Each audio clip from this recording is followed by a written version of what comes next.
Guys आप लोग ना थोड़ा यार अच्छा सा सपोर्ट नहीं कर रहे हो यार, लाइक सब्सक्राइब नहीं कर रहे हो, तो फटाफट से जितना हो सके सब्सक्राइब करो, ठीक है, सब्सक्राइब करो बस। और ये आ गया तुम्हारा ओटी का सॉल्यूशन, पूरा तुम्हारा सॉल्यूशन आ गया है। कक्षा 11वीं real paper Hindi 1001% real Hindi का जो पेपर है हमारा वो आ चुका है, ठीक है गाइज।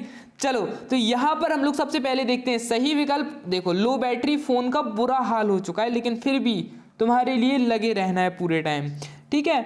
कबीर ने कुम्हार को किसका प्रतीक माना है? ये अपन ने क्वेश्चंस देख लिए थे, है ना, तो क्वेश्चंस तो हो गए थे अपने। अब इसके बाद हम लोग चलते हैं रिक्त स्थान पर, इसके बाद चलते हैं हम लोग मैचिंग पर, लेकिन आंसर्स कहाँ हैं? आंसर्स रुको, देखो ये रहे सही विकल्प के आंसर। पहले का है ईश्वर, फिर 11 वर्ष, फिर कठोर वयन कहना, फिर विभाव, फिर क्या है रीत, और फिर चौथा। यानी कि यहाँ पर तुम्हें देख लेना है कबीर, जो कबीर हैं उनने कुमार को किसका प्रतीक माना है। चलो तो तुम्हें क्या करते हैं, यहीं पर टिक करवाते करवाते चलते हैं, ठीक है। यहाँ से तुम्हें क्या होगा, एक तो याद हो जाएगा और दूसरी चीज़ तुम्हें ऐसे रटनी नहीं पड़ेगी। तो जो कबीर थे उन्होंने कुम्हार को किसका प्रतीक माना है? कबीर ने कुम्हार को किसका प्रतीक माना है? तो वो माना था बा वाला हो जाएगा ईश्वर का। किसका प्रतीक माना था कबीर ने कुम्हार को? तो वो हो जाएगा ईश्वर का प्रतीक माना था। दूसरे का हो जाएगा पिता के देहांत के समय प्रेमचंद की क्या आयु थी? जब उनके पिता का देहांत हुआ था तो प्रेमचंद की आयु कितनी थी? वो थी 11 वर्ष, यानी कि सा वाला हो जाएगा। अंगार उगलने का अर्थ क्या होता है? अंगार जब उगलते हैं, मतलब कोई नहीं कहता कितने इसके मुंह से कितने अंगार उगलते हैं, तो यानी कि कठोर वचन निकलते हैं, तो इसका हो जाएगा बा वाला, कठोर वचन कहना, ठीक है।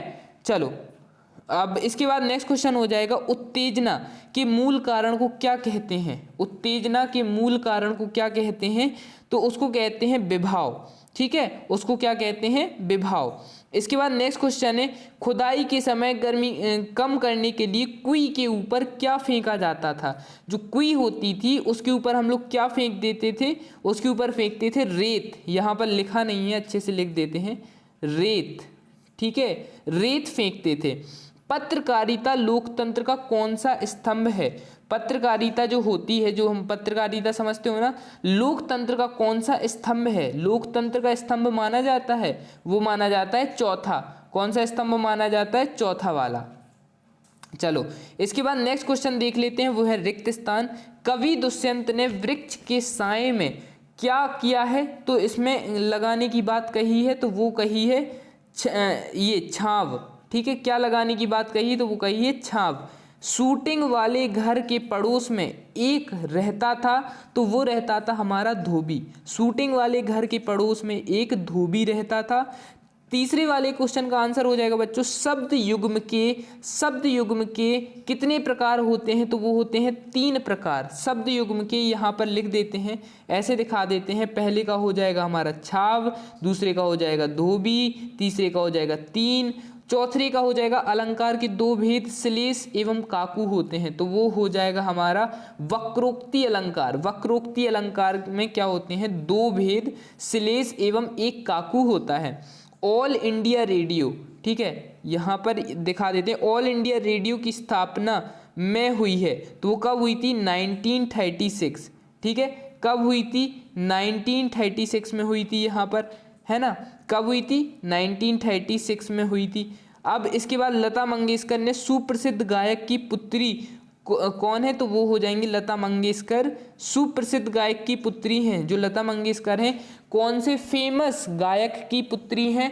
तो वो होंगे दीनानाथ, ठीक है। कौन होंगी? वो हो जाएंगे हमारे दीनानाथ, ठीक है।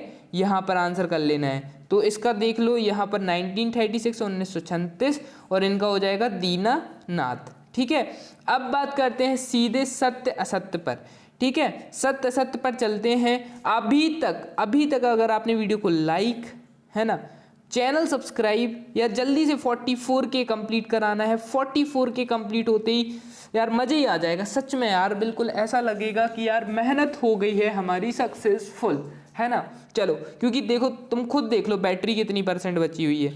चलो आपकी बंटी और महाभोज उपन्यास मन्नू भंडारी की प्रसिद्ध के स्तंभ है, तो हाँ भाई ये तो सत्य है, तो हम यहाँ पर ट्रू कर देंगे। तुम लोग सत्य लिखना, ट्रू मत लिख देना, ठीक है। प्रयोगवादी कवियों ने प्रकृति का मानवीकरण किया है, तो हाँ ये भी सत्य है, किया है, बिल्कुल किया है। भाव पल्लवन को शोर संप्रेक्षण भी कहते हैं, नहीं यार नहीं कहते, तो इसको कहते हैं असत्य। ठीक है, अब क्या कहते हैं वो कमेंट में बताना। बिंब किसी पदार्थ का मानसिक या मानसी चित्र होता है, जी बिल्कुल होता है, तो ये भी सत्य हो जाएगा। टिप्पणी का मुख्य उद्देश्य मामलों को लटकाना है, तो ये हो जाएगा भाई हमारा असत्य। ठीक है, तातुस का छोटा लड़का अर्जुन से क्या था, संकोची था, तो ये हो जाएगा हमारा बच्चों सत्य। ठीक है ना। चलो अब यहाँ पर अपन लोग बात करते हैं कि जो हमारी सही जोड़ियाँ हैं यार, ठीक है, यहाँ पर जो सही जोड़ियाँ हैं तुम लोग देख लो। कृष्ण सोबती, चंपा ने कहा, राजभाषा, रोता, the diary of the girl, Rajasthan की रजत बूंदे, नमक का दरोगा, तो ये तुम्हें सही जोड़ी, सॉरी ये तो सही विकल्प है, सही जोड़ी तुम्हारी ये रही।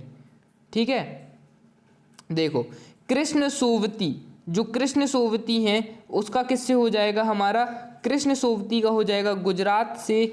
ठीक है, चंपा ने कहा कलकत्ता के बजरगिरे से हो जाएगा।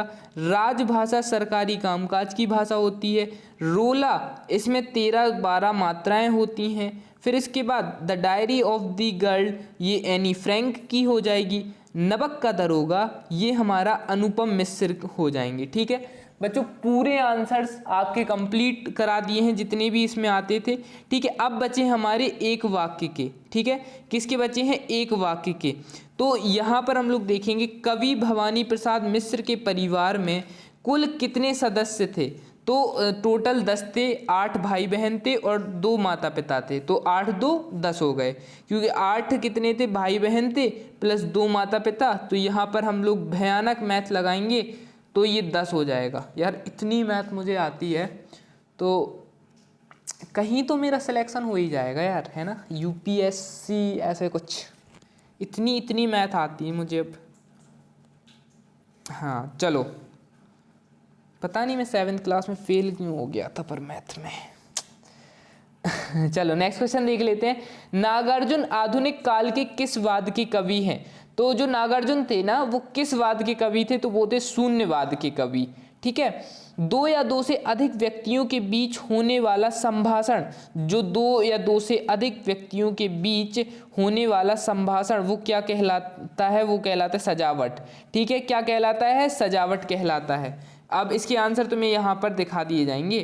ठीक है, लोहे का पेड़ किसके लिए बनाया गया था, तो वो बनाया गया था हमारा दृश्य। ठीक है, नहीं गाइस सॉरी, थोड़ा सा यहाँ पर मिसअंडरस्टैंडिंग हो गई है, तो यहाँ पर देख लो आंसर। गाइज यहाँ पर आप ना थोड़ी सी मिसअंडरस्टैंडिंग हो गई। देखो कवि भवानी प्रसाद मिश्र के कितने सदस्य थे, तो वो थे 10 सदस्य थे। ठीक है, अभी बता देंगे। नागार्जुन आधुनिक काल के किस वाद के कवि थे, तो वो थे शून्यवाद के कवि। कौन से वाद के कवि थे, तो वो थे शून्यवाद के कवि। ठीक है, कौन से वाद के कवि थे, शून्यवाद के कवि। अभी हम दिखा देते हैं आपको कॉपी में। 2 या 2 से अधिक व्यक्तियों के बीच होने वाला संभाषण क्या कहलाता है, तो वो कहलाता है संवाद। यहाँ हम सजावट बोल रहे थे, है ना, संवाद कहलाता है। ठीक है, लोहे का पेड़ किसके लिए बनवा सकते हैं, तो वो बनवा सकते हैं हम लोग, लोहे का जो पेड़ होता है वो किस लिए बन सकता है, तो वो होता है सजावट के लिए।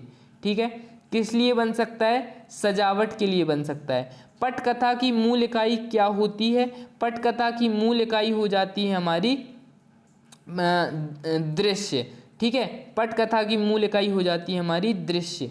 ठीक है, और इसके बाद ओलो ऑट्री किस भाषा का शब्द है, ओलो ऑट्री किस भाषा का शब्द है, तो वो हो जाएगा हमारा बांग्ला भाषा। ठीक है, कौन सी भाषा का शब्द हो जाएगा, ये यहाँ पर बांग्ला भाषा। ठीक है, ये यहाँ पर भाषा लिख लेना। फिर नेक्स्ट है संकलनत्र क्या है, तो ये नाटक और एकांकी के क्षेत्र के 3 नाटक अनियति, काल और स्थान, अनियति हो जाएगा, काल हो जाएगा, स्थान तथा कार्य के लिए प्रयुक्त परिभाषित शब्द है। अब यहाँ पर तुम्हें दिखा देते हैं कि कौन कौन से किसके आंसर थे।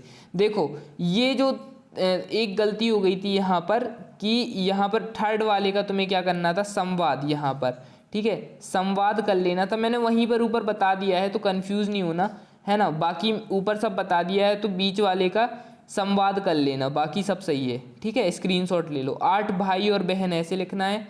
ठीक है, चलो अब इसके बाद आ जाता है हमारा ये नेक्स्ट पार्ट। अब इसमें बाकी के जो क्वेश्चंस हैं बाकी नेक्स्ट पार्ट में देखेंगे। पूरा सॉल्यूशन अभी करा दिया है, पूरा सॉल्यूशन ओटी का, हमारा ओटी का पूरा सॉल्यूशन कंप्लीट हो गया है। अब यार फटाफट से सब्सक्राइब करो, सब्सक्राइब का बटन दबा दो। अभी बहुत टाइम है अपने पास, है ना, अभी 7 8 9 10 11 12 बजे हुए हैं, तो पूरे अच्छे से सब क्वेश्चन रट लेंगे और पेपर में फोड़ देंगे। ठीक है, सब्सक्राइब करो, जितना ज़्यादा हो सके सब्सक्राइब करो और बस